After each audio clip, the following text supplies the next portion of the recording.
Hola, me llamo Josué y soy velador nocturno. Durante un tiempo trabajé en una planta procesadora abandonada en las afueras de Monterrey.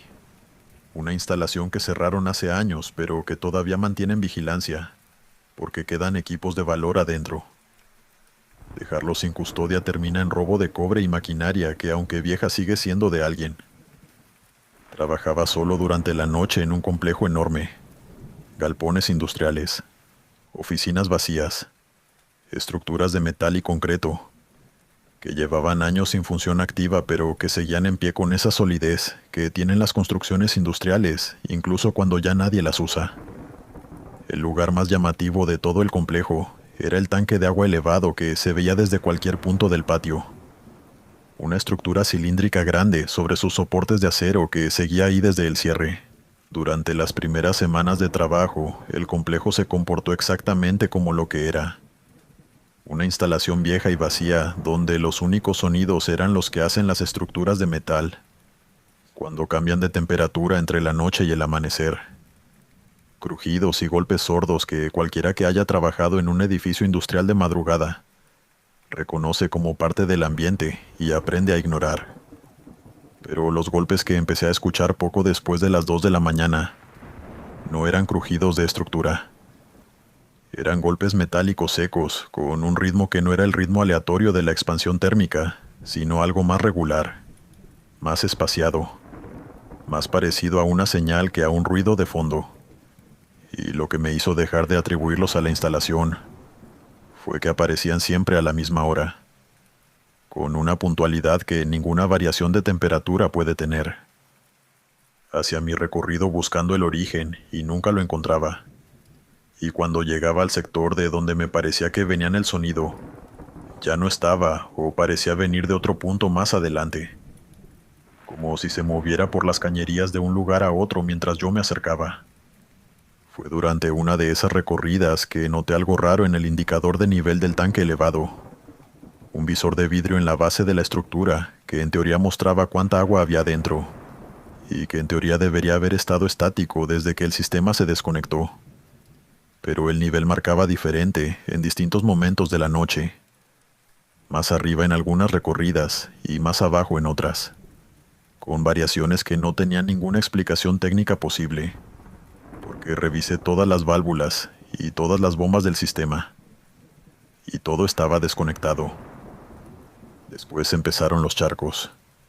El primero apareció cerca de una escalera del galpón principal, en un punto del piso de cemento donde no había ninguna cañería visible. Y lo limpié pensando que había alguna filtración del techo que no había detectado durante las lluvias de días atrás, aunque en ese momento llevábamos varios días sin lluvia. Después apareció otro adentro de un galpón cerrado, cuya llave solo yo tenía.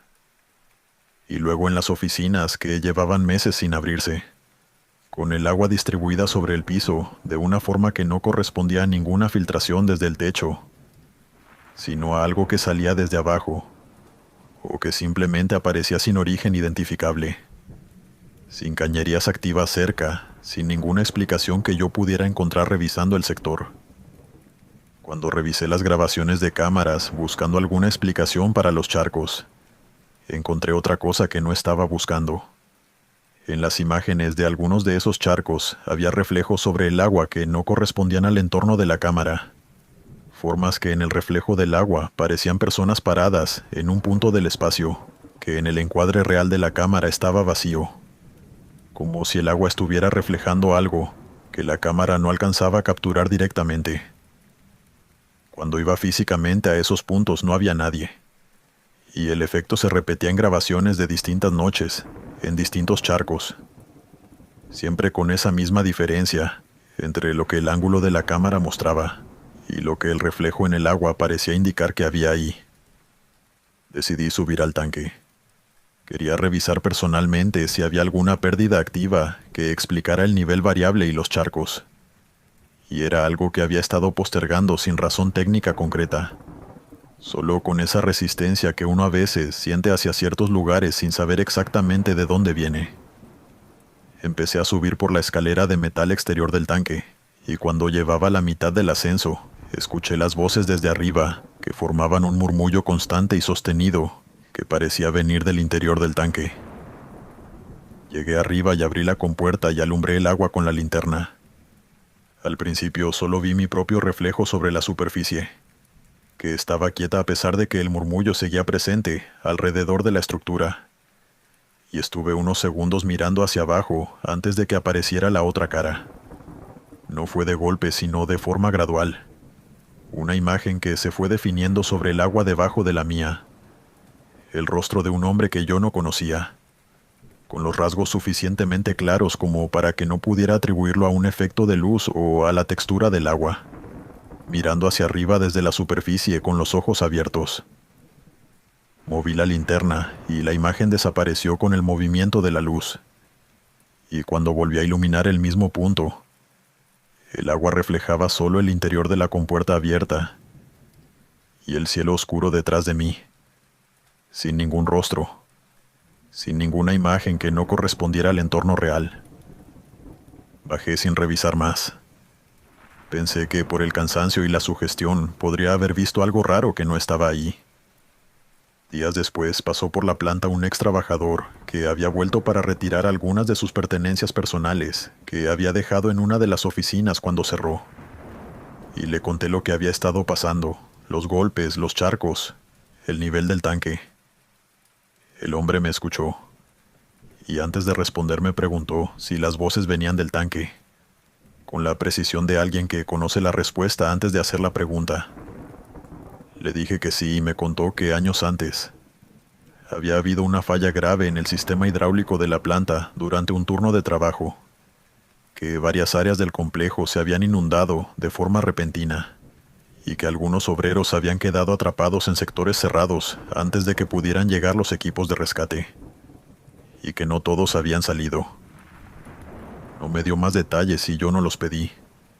Intenté seguir trabajando unas semanas más porque necesitaba el sueldo y porque la parte racional de mí encontraba explicaciones técnicas para cada cosa individual, aunque no pudiera explicarlas todas juntas. Hasta la madrugada en que encontré las huellas. Eran huellas húmedas sobre el piso de cemento del patio, del tamaño y la forma de pies descalzos, que salían desde la base del tanque elevado y cruzaban el patio en dirección a mi caseta. Y las seguí con la linterna desde donde comenzaban hasta donde terminaban, atravesando zonas del patio que llevaban días completamente secas, sin ninguna fuente de humedad cercana, y terminaban frente a la puerta de mi caseta, con la misma claridad con que habían comenzado, sin continuar hacia adentro, sin regresar hacia el tanque, simplemente terminando ahí como si lo que las había dejado se hubiera detenido frente a mi puerta y no hubiera dado ningún paso más en ninguna dirección. Presenté la renuncia pocos días después y no respondí a las consultas que me llegaron luego por parte de mi jefe y compañeros. Prefería solo alejarme de ese lugar y todo lo que tuviera que ver con él. Dale me gusta y suscríbete si lo estás disfrutando. Continuamos. Me llamo Ricardo y durante varios años trabajé como guardia nocturno y técnico de telecomunicaciones en una estación repetidora ubicada en la Sierra de Chihuahua. Era un trabajo tranquilo, al menos en apariencia. Me tocaban turnos de varios días completamente solo, viviendo dentro de una pequeña instalación en la cima de una montaña. El pueblo más cercano estaba a varias horas por caminos de terracería, y cuando llegaba el mal clima, podía pasar días sin ver a una sola persona. Mi rutina era bastante simple. Durante mi guardia revisaba los sistemas de energía, monitoreaba los equipos de transmisión y verificaba que las antenas siguieran funcionando correctamente. Las noches eran largas y silenciosas. Afuera casi no había nada más que bosque, niebla y viento golpeando las estructuras metálicas. Con el tiempo uno termina acostumbrándose a esa soledad. La única compañía constante era la radio de comunicaciones, que permanecía encendida las 24 horas. Lo extraño comenzó una noche cerca de la 1 de la mañana. Yo estaba revisando unos registros cuando escuché una voz entrando por uno de los canales. Pensé que se trataba de algún senderista perdido o alguien usando un radio portátil. La señal era débil, llena de estática, pero se entendía perfectamente que estaba pidiendo ayuda. La persona decía que estaba desorientada y que no encontraba el camino. Tomé el micrófono y respondí varias veces. Le pedí que se identificara y que describiera dónde se encontraba, pero nunca obtuve una respuesta directa. La voz simplemente continuó hablando entre interferencias hasta desaparecer unos segundos después. Al principio no le di demasiada importancia. Contacté a emergencias para reportar la situación y les expliqué lo que había escuchado. Me preguntaron la frecuencia exacta y revisaron sus equipos. Minutos después me respondieron que no estaban recibiendo absolutamente nada. Eso me pareció extraño. Pensé que podía tratarse de algún problema técnico, así que pasé parte de la madrugada revisando los sistemas. Verifiqué antenas, frecuencias y registros de señal. Todo funcionaba perfectamente. Sin embargo, la noche siguiente, exactamente a la 1 de la mañana, la voz volvió. Esta vez presté más atención. Decía cosas muy parecidas, comentaba que tenía frío, que llevaba horas caminando y que veía algunas luces a la distancia, pero no lograba alcanzarlas. Nuevamente intenté responder, pero no hubo una conversación real.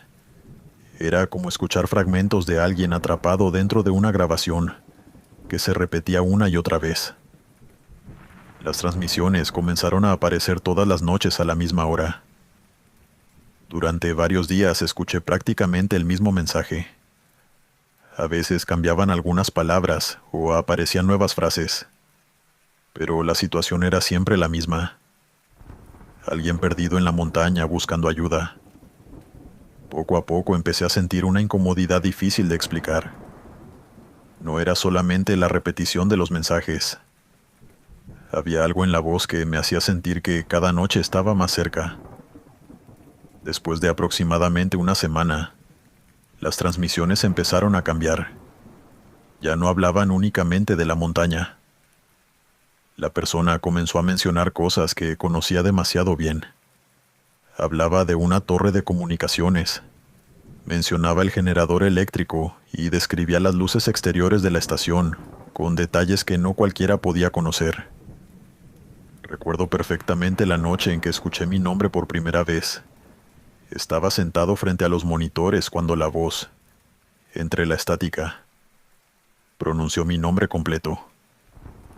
Sentí un escalofrío recorriéndome la espalda porque casi nadie sabía que yo estaba asignado en esa estación. Mis compañeros trabajaban en otras instalaciones y los relevos se hacían cada varios días. Por eso no tenía sentido que alguien supiera que yo estaba ahí. Esa misma madrugada decidí investigar más a fondo. Utilicé los equipos para intentar rastrear el origen de la señal porque mi teoría era simple. Alguien estaba gastando una broma pesada y conocía detalles internos de la estación. Pasé horas realizando pruebas y revisando registros hasta que finalmente encontré algo que no esperaba. La señal parecía provenir de una antena secundaria ubicada en otra ladera de la montaña. Cuando vi la identificación del equipo pensé que había un error, porque esa antena llevaba años fuera de servicio y ni siquiera estaba conectada al sistema principal. Al día siguiente revisé documentación antigua almacenada en la estación. Había carpetas olvidadas, informes de mantenimiento y registros que nadie consultaba desde hacía mucho tiempo, y fue ahí donde encontré el nombre de un técnico desaparecido. Según los reportes, años atrás había salido durante una tormenta para reparar precisamente esa antena, y nunca regresó. Los equipos de búsqueda recorrieron la zona durante varios días. Algunos pensaban que había resbalado, caído por un barranco, y otros creían que se había perdido entre la niebla y las bajas temperaturas. Jamás encontraron el cuerpo y el caso terminó archivado sin ninguna explicación definitiva. Después de leer esos documentos, ya no pude escuchar aquellas transmisiones de la misma manera. Cada noche esperaba a la 1 de la mañana con una mezcla de ansiedad y nervios. y cada noche la voz sonaba más clara, menos distante y más cercana. La última semana de mi turno decidí grabar todas las transmisiones para analizarlas después. Aquella noche la voz ya no pedía ayuda ni decía que estaba perdida. Parecía estar describiendo un recorrido, como si estuviera caminando por la montaña, siguiendo una ruta específica. Entre interferencias escuché que mencionaba senderos, rocas y puntos de referencia de la zona. Durante varios minutos continuó avanzando paso a paso hasta que finalmente dijo algo que me dejó completamente inmóvil frente a la radio. Afirmó que había encontrado el camino de regreso. Recuerdo que miré el reloj y traté de convencerme de que todo tenía una explicación lógica. Sin embargo, la última transmisión fue la que me hizo abandonar ese lugar para siempre. Ocurrió poco antes del amanecer. La voz apareció una vez más, mucho más clara que cualquier otra noche. No había interferencias ni cortes. Sonaba como si la persona estuviera transmitiendo desde muy cerca de la estación. Entonces dijo una frase que todavía recuerdo palabra por palabra. Ya llegué a la torre. Ábreme la puerta. Sentí que se me cerraba el estómago. Levanté la vista de inmediato y observé las ventanas. Afuera no se veía absolutamente nada. La niebla cubría toda la montaña y no podía distinguir ni siquiera la base de la torre principal. Durante unos segundos todo quedó en silencio. Después escuché 3 golpes contra la puerta metálica de la estación. Fueron golpes precisos, separados y demasiado claros para confundirlos con el viento o con los sonidos normales de la estructura. Me quedé inmóvil, sin atreverme a moverme. La radio permaneció encendida unos segundos más, emitiendo únicamente estática. Después la apagué. No me acerqué a la puerta. No miré por las ventanas otra vez. Yo simplemente me quedé sentado esperando a que amaneciera. Cuando terminó mi turno, solicité el traslado inmediato. Nunca regresé a esa montaña y jamás volví a preguntar por aquella antena, ni por el técnico desaparecido. Aún así, hay algo que sigo recordando cada vez que pienso en esa noche.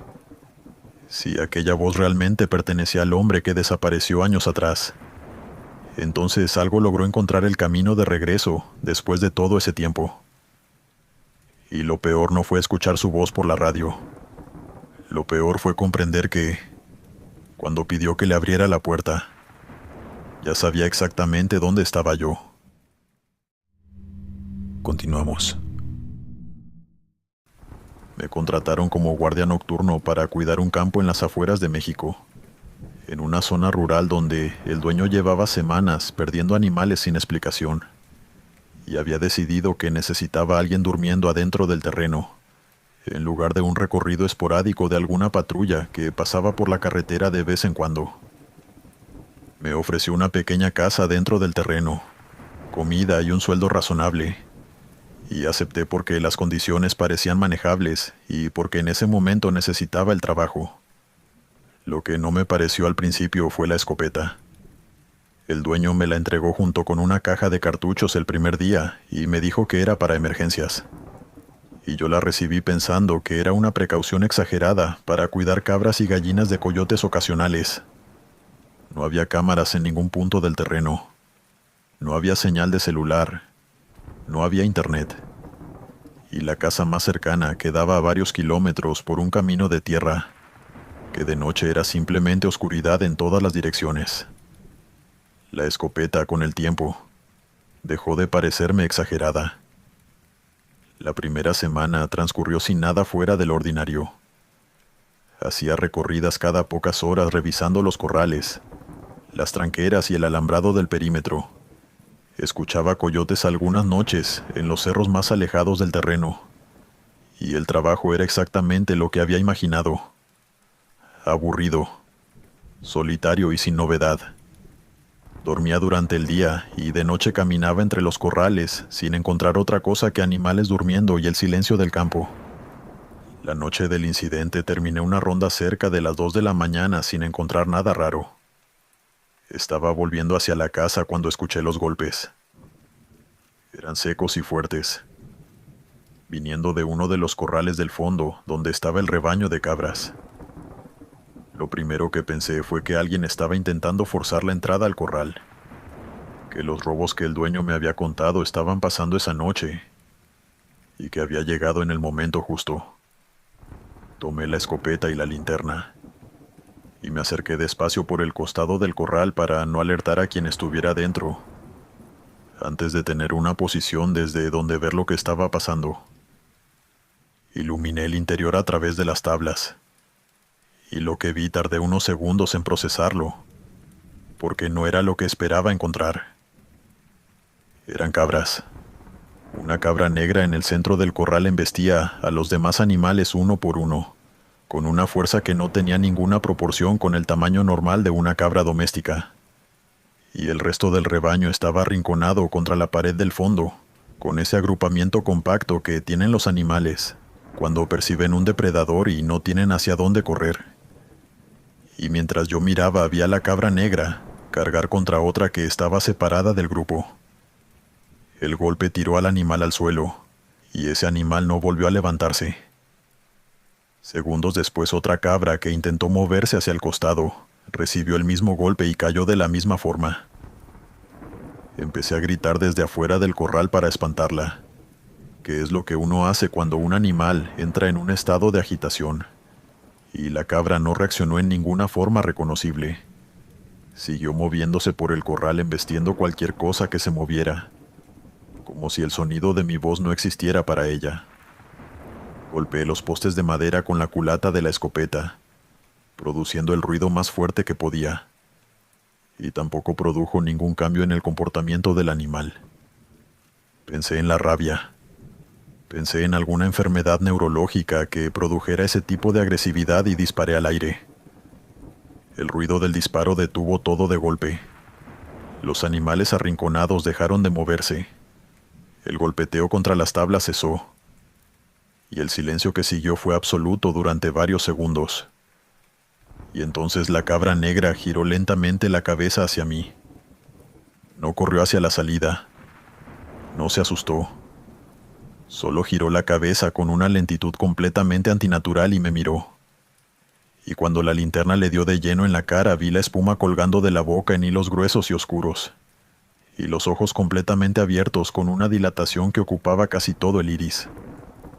La respiración que salía de ese animal era un sonido que no correspondía a ninguna cabra que yo hubiera escuchado en toda mi vida. Algo profundo y húmedo. Entonces se levantó sobre las patas traseras.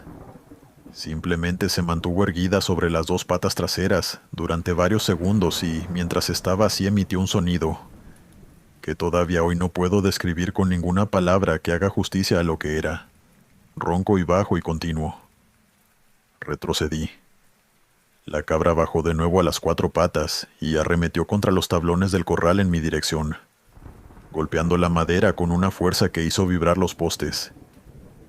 Y yo dejé de pensar en nada más y corrí hacia la casa y cerré la puerta con todo lo que tenía disponible para atrancarse desde adentro. Me quedé parado en el centro de la habitación, con la escopeta cargada escuchando los golpes. La escuché durante el resto de la madrugada. No salí. Me quedé sentado con la escopeta sobre las rodillas y la linterna encendida, esperando que amaneciera. Y durante esas horas no dormí, y no hice otra cosa que escuchar. Con la primera luz salí. Había varias cabras muertas distribuidas por el corral, con sangre en el suelo alrededor, y la cerca de uno de los lados tenía dos tablas completamente partidas desde adentro. La cabra negra seguía viva y estaba sola en una esquina, y ya no embestía a las demás, sino que golpeaba de forma repetida contra la pared de madera del fondo, una y otra vez. La madera tenía sangre seca en el punto del impacto, y uno de sus cuernos estaba parcialmente roto y con la punta oscura de lo que debía ser hueso expuesto. Y el animal seguía golpeando sin parar, sin ninguna señal visible de que el dolor de eso estuviera registrándose en ningún lugar. Cuando llegó el dueño del campo esa mañana, le conté todo lo que había pasado, el comportamiento de la noche, los animales muertos, los golpes hasta que amaneció, esperando alguna forma de sorpresa o de incredulidad, o de alguna explicación técnica sobre enfermedades del ganado que yo no conocía. En cambio, se quedó callado mirando el corral desde afuera durante un momento.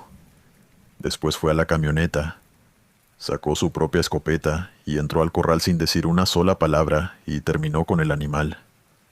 Cuando salió le pregunté qué era lo que pasaba. Me dijo que por eso los anteriores no duraban mucho ahí. No explicó qué quería decir con los anteriores, ni cuántos habían sido, ni qué les había pasado a cada uno. Y cuando le pregunté directamente qué había en ese campo, me dijo que era mejor no saber. Y cambió el tema hacia los trámites del seguro para los animales muertos, como si la conversación anterior no hubiera ocurrido. Renuncié ese mismo día. Han pasado años desde eso, y todavía no sé con certeza si lo que vi esa noche fue una enfermedad, algún cuadro neurológico que yo no supe identificar, o algo que no tiene ninguna clasificación médica que me deje dormir tranquilo pensando en ello. Hay partes de lo que pasó que pueden tener explicación, y hay partes que no lo sé. Hay una imagen que no desaparece con el tiempo, ni con ninguna explicación que yo me haya dado. Cuando esa cabra giró la cabeza después del disparo, y la linterna le dio de lleno en los ojos, tuve la sensación de que algo me estaba mirando desde adentro de esos ojos, y no era una cabra. Continuamos. Soy guardia de seguridad nocturno, y durante un tiempo trabajé en un depósito ferroviario en las afueras de México. En aquel tiempo trabajaba solo durante el turno de noche y mi rutina era simple: recorridas periódicas, revisión de cámaras y verificar que nadie entrara a robar material o a meterse en los vagones, que de vez en cuando atraía gente buscando refugio o cobre para vender. Este era un lugar donde guardan vagones fuera de servicio y material viejo que ya no tiene uso activo, pero que tampoco termina de desecharse. Esas instalaciones grandes y medio abandonadas de noche tienen una presencia particular, con los vagones inmóviles bajo las luces de seguridad y los rieles oxidados extendiéndose en distintas direcciones hacia la oscuridad del perímetro. Durante semanas no pasó nada que saliera del ordinario, y el trabajo era exactamente lo que esperaba, aburrido y sin novedad. Hasta que una madrugada cerca de las 3, vi el tren en las cámaras. Estaba detenido en una vía secundaria del sector norte del depósito, con las luces encendidas y los vagones completos. Y lo que me llamó la atención de inmediato fue que esa vía llevaba años, sin estar conectada a ninguna línea activa, que era uno de esos tramos que quedan desconectados cuando el trazado cambia, y que nadie retira porque retirar rieles cuesta dinero, y el material ahí no molesta a nadie. Ningún tren podía llegar a esa vía desde ningún punto de la red activa sin pasar primero por sectores del depósito donde yo lo habría visto o escuchado. Y aún así, ahí estaba en la pantalla, completamente estático, con una nitidez que descartaba que fuera un problema de imagen. Salí con la camioneta a revisar y cuando llegué al sector norte, la vía estaba vacía, sin ningún tren, sin ninguna señal de que hubiera habido uno ahí minutos antes. Y pasé la linterna por toda la extensión visible de los rieles, y no encontré nada fuera de los vagones viejos, que llevaban meses estacionados en ese sector sin moverse. A la noche siguiente apareció de nuevo en las cámaras. Mismo sector, misma hora, con la misma nitidez de la noche anterior. Y volví a salir y otra vez no había nada cuando llegué. Empecé a guardar capturas de pantalla porque sabía que si lo contaba sin evidencia, nadie me iba a creer. Y durante los días siguientes revisé el sistema de cámaras buscando alguna falla técnica o algún ángulo de luz que pudiera producir esa imagen. Y no encontré ninguna explicación que me convenciera del todo. Fue unos días después cuando empecé a escuchar los silbatos, siempre alrededor de las 3 de la mañana, con la misma regularidad con que había aparecido el tren en las cámaras. Y no eran sonidos lejanos que viajaran desde alguna estación activa en la zona, porque los conocía y sabía cómo sonaban a esa distancia. Eran silbatos que parecían salir desde adentro del depósito, desde algún punto entre los vagones y los galpones del sector central, con una claridad que no correspondía a ninguna fuente lejana. Cada vez que los escuchaba hacía la recorrida completa buscando el origen y nunca encontraba nada. El depósito en silencio y los vagones quietos. Y el único ruido era el que producía yo mismo moviéndome entre el material. Durante una de esas recorridas entré a un vagón cerrado con candado, cuya llave tenía yo, y en el piso del interior había huellas de barro fresco distribuidas de una forma que indicaba que alguien había caminado por ese espacio. Huellas claras y húmedas sobre el piso metálico del vagón. Y lo que no tenía ninguna explicación era que afuera llevaba días sin llover, y el terreno del depósito estaba completamente seco, sin ninguna fuente de barro visible en el perímetro que yo pudiera identificar. Revisé las puertas y las ventanas del vagón, buscando algún punto de acceso forzado y no encontré ninguno. El candado intacto, las ventanas selladas desde adentro como siempre. La noche que decidí acercarme directamente al sector donde aparecía el tren en las cámaras. Salí a pie en lugar de tomar la camioneta para no hacer ruido. Y cuando llegué al sector norte me acerqué a uno de los vagones viejos que estaban estacionados ahí desde hacía meses. Y miré por una de las ventanas laterales. Adentro había siluetas sentadas. Varias. Distribuidas en los asientos del vagón con esa postura específica de los pasajeros que esperan. Con la espalda recta y las manos sobre las rodillas, mirando hacia adelante en la dirección del trayecto que ese vagón no hacía desde hacía años. Y ninguna se movía ni hablaba, ni reaccionó cuando la linterna pequeña que llevaba rozó el vidrio desde afuera. Me alejé despacio hacia la camioneta para buscar la linterna más potente que guardaba adentro, sin correr, sin hacer ruido, diciéndome que podían ser personas que habían entrado a refugiarse, y que cuando llegara con más luz iban a salir corriendo. Y tardé quizás 3 minutos en ir y volver. Cuando volví el vagón estaba completamente vacío.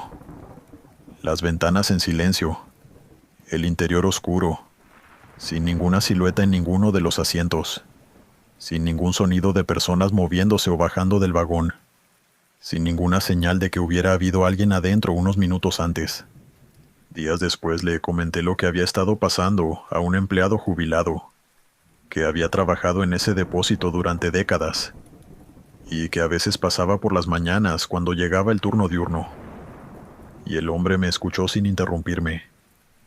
Y cuando terminé me preguntó directamente en qué vía aparecía el tren en las cámaras, con la actitud de alguien que ya tiene una hipótesis, y solo necesita confirmar un dato para completarla.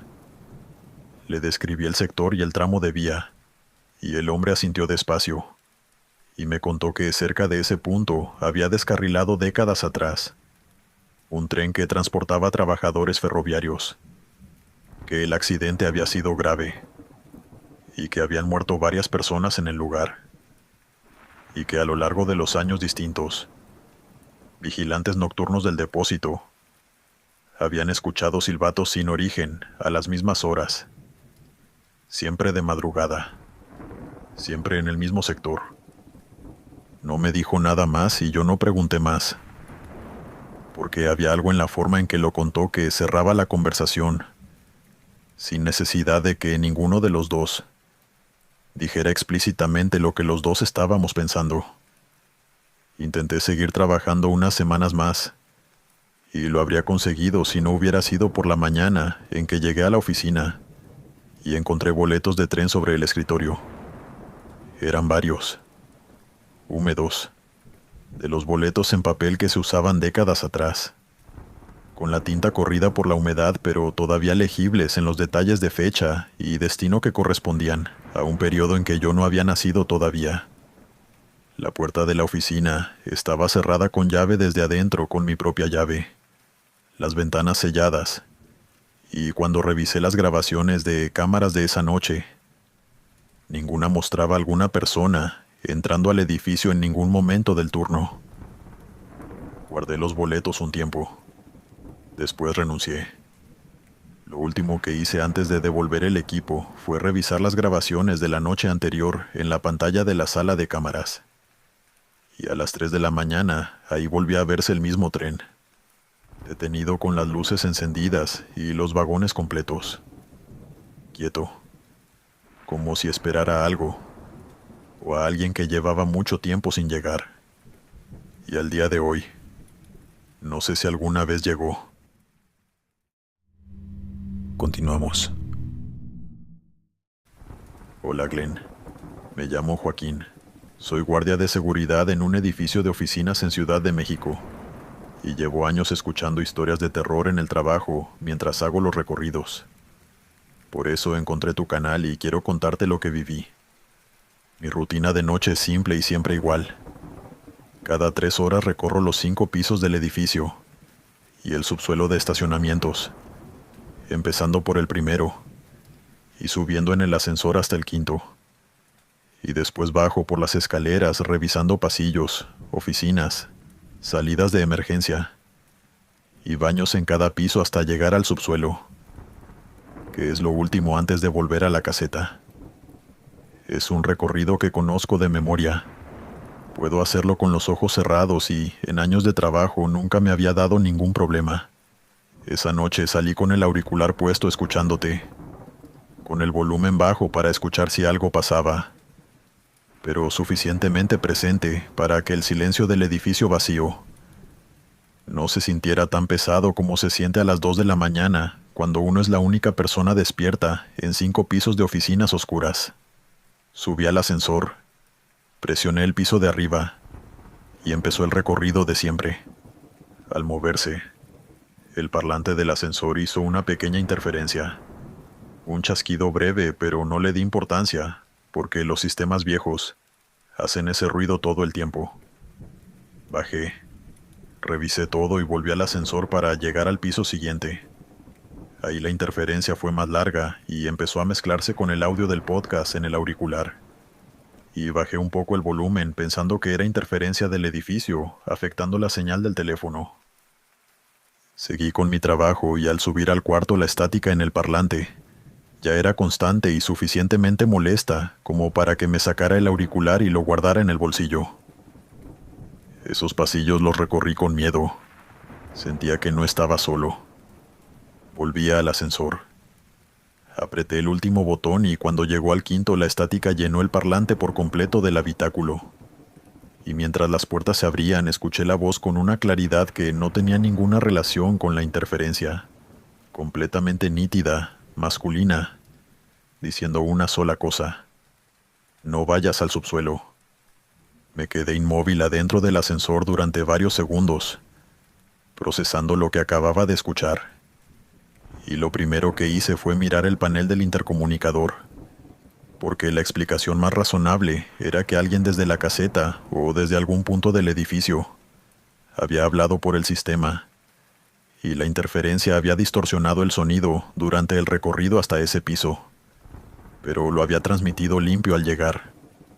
Bajé al quinto piso y llamé por radio a la caseta, pero el otro guardia que cubría la entrada me respondió de inmediato sin haber dicho nada por el intercomunicador, sin saber de qué le estaba hablando cuando le pregunté si había transmitido algo hace unos segundos.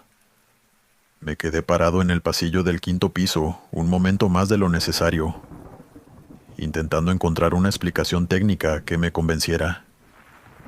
Y después empecé el recorrido de bajada por las escaleras porque eso era lo que tenía que hacer. Mientras bajaba por las escaleras revisando cada piso, sentía que algo me observaba desde los pasillos oscuros, aunque apuntara la linterna en todas las direcciones, y no encontrara nada. Y en el tercer piso escuché una puerta cerrarse en algún punto del pasillo, que según mis registros debería estar completamente vacío a esa hora. Y cuando estaba en el segundo escuché pasos sobre mí, pasos claros y regulares de alguien caminando por el piso de arriba. Al llegar al subsuelo, el estacionamiento estaba oscuro con las luces automáticas apagadas. Cuando entré los sensores de movimiento las fueron encendiendo en el tramo donde yo caminaba dejando el resto en penumbra. Y mientras revisaba el primer nivel entre los autos estacionados, vi las luces interiores de un sedán oscuro encendidas hacia el fondo. Y pensé que era alguien que se había quedado dormido, esperando a otra persona, o que había bajado al estacionamiento y se le había olvidado apagar antes de subir. Me acerqué y golpeé el vidrio del conductor con los nudillos, y no obtuve respuesta. Alumbré con la linterna hacia adentro, y vi una silueta en el asiento del conductor. Un hombre con la cabeza apoyada hacia adelante, como si estuviera dormido sobre el volante. Y golpeé más fuerte esta vez y moví ligeramente el espejo retrovisor exterior. Y la cabeza del hombre se deslizó lentamente hacia un costado con el movimiento, que tiene algo que ya no tiene tono muscular. Y la posición en que quedó y la forma en que se movió. Me dijeron antes de confirmar nada más, que ese hombre no estaba dormido. No voy a describir con detalle lo que vi cuando alumbré mejor hacia adentro, porque hay imágenes que uno prefiere no poner en palabras más de lo necesario.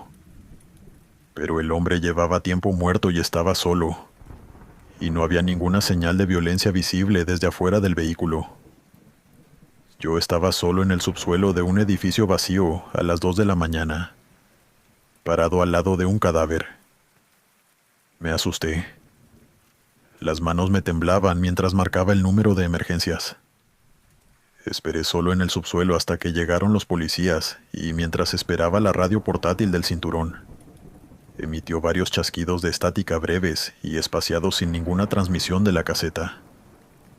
Yo miraba la radio y miraba el auto, pero no me acercaba más al vehículo de lo que ya estaba.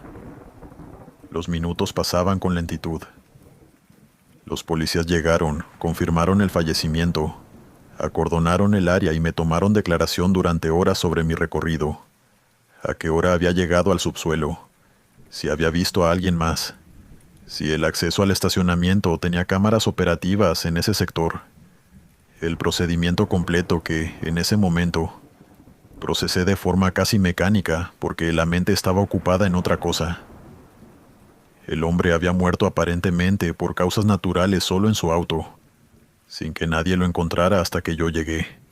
Salí del trabajo cuando ya estaba amaneciendo, todavía con el temblor de manos que no había cedido del todo, y manejé hacia mi casa intentando distraerme con la radio del auto, puesta en alguna estación de noticias o música.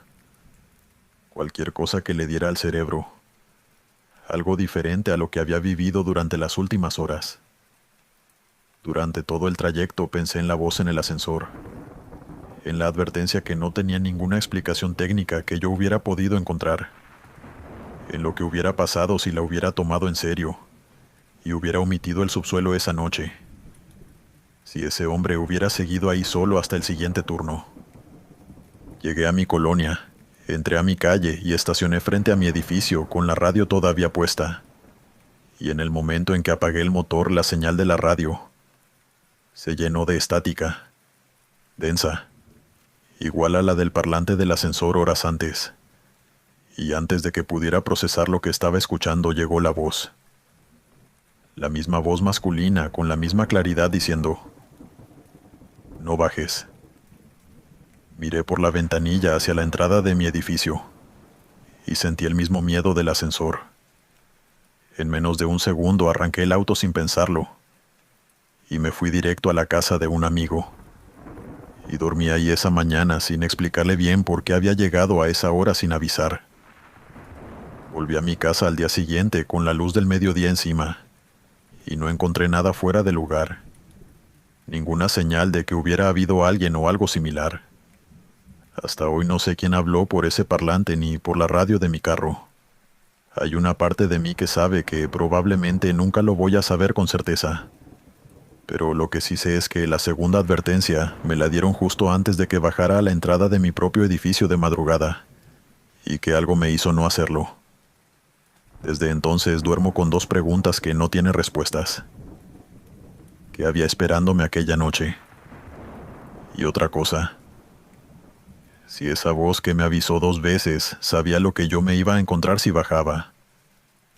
Entonces, esa voz me quería cuidar. Continuamos. Hola comunidad. Me llamo Mario y trabajé varios años en un centro comercial en Santiago, Chile. Cuando uno es guardia nocturno, pasa suficiente tiempo solo de noche y aprendes a convivir con los ruidos raros, los locales vacíos que crujen sin razón visible, las alarmas que se activan solas y que cuando uno va a revisar no encuentra nada fuera de lugar. Todo eso pasa y uno lo normaliza porque si no, no podría trabajar.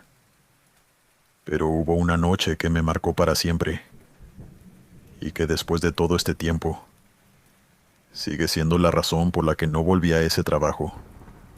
Después del cierre, el mall quedaba en manos de los guardias y el personal de limpieza, que hacían sus recorridos en distintos sectores con esa coordinación silenciosa que se desarrolla con el tiempo, entre gente que comparte el mismo edificio vacío de madrugada. Mi tarea principal era recorrer los pasillos cada cierto tiempo y verificar que todos los locales estuvieran cerrados, las rejas bajas, los sistemas de alarma activados, nada fuera de lugar. Un recorrido que en condiciones normales era completamente rutinario. En uno de los pasillos del primer nivel había una tienda de ropa que tenía varios maniquíes muy realistas en la vidriera. De esos con facciones detalladas y posturas naturales que de noche, con la iluminación interior del local apagada y solo la luz del pasillo reflejándose en el vidrio, podían confundirse fácilmente con personas paradas adentro, mirando hacia afuera. Entre los guardias existía la costumbre de hacerles comentarios en voz baja al pasar, decirles buenas noches, preguntarles cómo estaban. Era un chiste interno, nada más. Esa noche llovía fuerte afuera y el lugar estaba más silencioso que de costumbre, con el sonido de la lluvia golpeando el techo como fondo constante y el resto del edificio en un silencio. Se sentía más pesado que en las noches despejadas. Durante la primera ronda pasé frente a la vidriera de la tienda de ropa y noté que uno de los maniquíes, el que siempre estaba posicionado de frente hacia el pasillo, con los brazos ligeramente extendidos, ahora estaba con la cabeza girada hacia la izquierda. No de frente, sino mirando hacia un punto del pasillo que quedaba más adelante, como si hubiera girado la cabeza para ver algo que pasaba en esa dirección. Me detuve un momento. Lo miré y después seguí caminando porque la explicación más razonable era que alguien del local lo había reposicionado antes del cierre y yo no lo había notado en la ronda anterior. Que era perfectamente posible porque uno no memoriza la posición exacta de cada maniquí, en cada vidriera de cada tienda durante el turno. Una hora después, en la segunda vuelta, pasé de nuevo frente a esa vidriera. El maniquí que antes miraba hacia la izquierda, ahora estaba con la cabeza girada hacia la derecha, apuntando en la dirección contraria, con la misma postura natural de antes, pero orientado completamente hacia el otro lado.